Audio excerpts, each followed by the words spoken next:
Shalom. First and foremost, I want to give all praises, honor, and glory to Yahweh, Bahashem, Yahweh Shai, Bahashem, Makakradash, and double honors to the elders and apostles of Great Millstone who rule well. Peace, love, and salutations to the hopeful elect. This is your brother Dawadah from the Men of Valor campaign, Greenville, South Carolina, coming back with another video in sincerity and in truth. Lord willing, it can be edifying. And Lord willing, this can be exhorting as well. All right, I'm gonna bring out a couple scriptures, on that chastisement and how, the scriptures say plainly to despise not the chastening of the Almighty, of the Lord, as Him being our spiritual Father, us being turned into those precious metals, precious fine gold, because the Lord said He's gonna make a man more precious than fine gold, even the golden wedge of Ophir, or how is gold made pure, through fire. And that's what we experience going, in our day-to-day walk in this truth. And, it's not an easy thing whatsoever. Okay, but the Lord puts a spirit on us to be able to endure. All right, brothers have had, very, very low points in their walk in this faith, and the Lord has never forsaken us. Okay, that's just the truth of the matter. It may feel like it in the moment, but that's not the case. All right, you have to go through that fire. See, these people, they ain't been through shit. You can see it in their eyes. These Edomites, they haven't really been through any adversity. Okay? So when that fire gets put to them, when adversity comes to them, they fold. But when adversity comes to us, during the time of what Jacob's trouble, where wisdom and knowledge shall be the stability of thy time. So we're going to be stable when everyone else is scrambling, not understanding. All right, but we're being made pure now. We're going through that purification process now of things that have happened to you, whether it be jobs, relationships, family, your health, battling lust. Okay, it's a constant battle. But who the Lord love, He chasteneth. So this is Hebrews chapter 12. In verse 5 it says, and ye have forgotten the exhortation which speaketh unto you as unto children. My son, despise not thou the chastening of the Lord, nor faint when thou art rebuked of Him. So, you don't want to despise the chastening of the Lord. And again, it doesn't feel good. But everything works out for the purpose and the will of the Lord. See, we're not here to do our will on the earth. We're here to do the will of the Lord that has called us to this truth. Yahweh Shai was a prime example of that. He had all the power, all the authority. And what did He say? His will is to do the will of Him that sent Him, meaning the Heavenly Father. Okay? So it says, nor faint when thou art rebuked of Him. All right, because the Lord rebukes us, He corrects us. If the Lord didn't care, He would just allow us to, walk on into destruction. Just like these people that might have money, but they're all in wickedness and stuff. They're about to walk straight up into destruction. Verse 6, for whom the Lord loveth, He chasteneth, and scourgeth every son whom He receiveth. So if the Lord called you to this truth as a man, you're going to go through things. Sirach, the 2nd chapter, perfect. All the brothers know that. My son, when thou comest to serve the Lord, prepare thy soul for temptation. All right. And if you're going through chastisement from the Lord, different things just that go left, you have a little different seasons of, feast and famine, so to speak. Even the Apostle Paul said he knows how to abase and how to abound.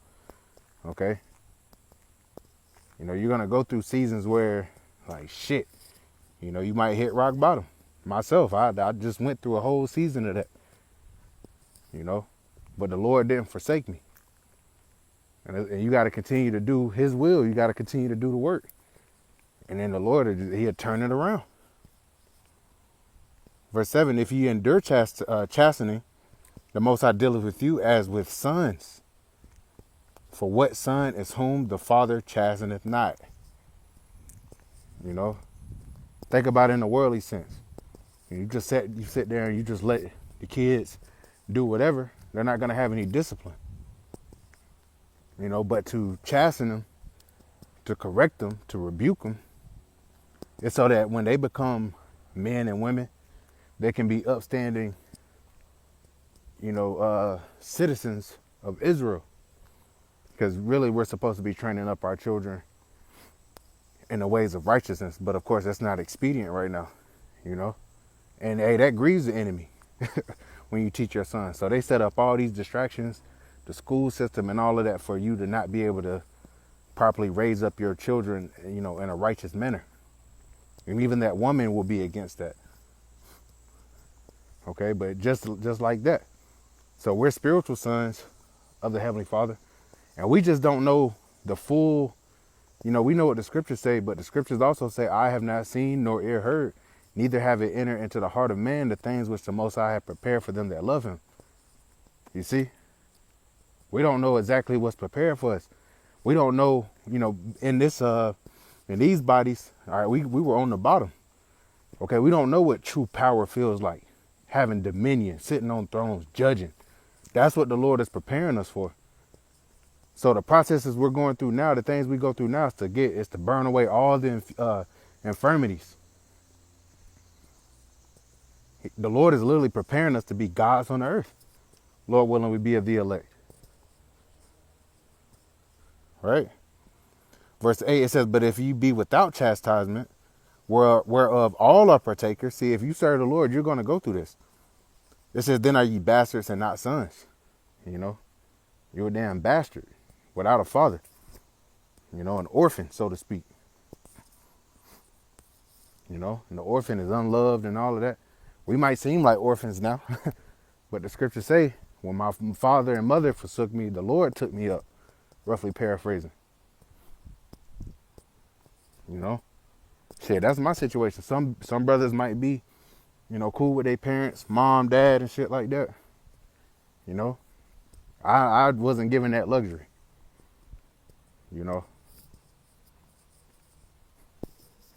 But nonetheless, we're being forged into gods and kings and priests and judges on the earth. So we're going to go through things. Yahushua went through chastisement, and he is the only begotten son of the Heavenly Father. And we're heirs and joint heirs with him. And the only reason we're able to be back in the good graces of the Heavenly Father is because why? Yahushua laid down his life. So that we can all rule together, man. That's love. That's real love right there, man. Jake be wanting a damn woman to love him. Oh, hey, these women ain't gonna love us on this side. But the love that the Heavenly Father and his son has for us, man, no man can take it away. No woman can take it away. Nothing can take it away. Not even death. Not even death, man. This is how deep this goes. Not even death can separate us from the love of Yahweh Shem Yahushua.